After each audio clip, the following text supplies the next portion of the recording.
पंतप्रधान मोदी यांना तिसऱ्यांदा पंतप्रधान करण्यासाठी धैर्यशील माने यांना निवडून द्यावं असं प्रतिपादन पालकमंत्री हसन मुश्रीफ यांनी केलं.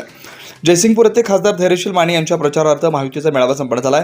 यावेळी पालकमंत्री मुश्रीफ बोलत होते. स्वागत प्रकाश पाटील टाकवडेकर तर अमरसिंह पाटील यांनी प्रास्ताविक केलं. खासदार धैर्यशील माने म्हणाले, ऊर्जेशिवाय शिरोळचं राजकारण घडत नाही. देश स्वतंत्र झाल्यानंतर शिरोळ तालुक्यातील रत्नाप्पा कुंभार पहिले खासदार झाले. ही भविष्य घडवणारी निवडणूक आहे. मागच्या वेळी शिवसेनेतून निवडून आलो, आताही शिवसेनेतून निवडून येणार. महायुती कर्तव्याच्या साथीवर आहे. मोदींनी FRPवर कायदा केला. स्वाभिमान नाव ठेवून होत नाही, ते कामातून स्वाभिमान दाखवावा आणि माझ्या कामावर मत द्या असं त्यांनी सांगितलंय. आमदार राजेंद्र पाटील यड्रावकर म्हणाले, शिरोळ तालुक्यात वेगळ्या पद्धतीनं राजकारण केलं. जोपर्यंत मी आणि मुश्रीफ आहेत तोपर्यंत तुमच्या केसाला धक्का लागू देणार नाही. खासदार धैर्यशील माने यांना निवडून द्यावं असं त्यांनी सांगितलंय. आमदार प्रकाश आवाडे, माजी आमदार सुरेश हळवणकर, असलम फरास, रमेश अळगोडकर, विलिंद भिडे, राजेंद्र दायंगडे, भालचंद्र कागले, विद्याधर कुलकर्णी, भगवंत जांभळे, सतीश मलमे, माधुरी ताकारे यांनी मनोगत व्यक्त केलं.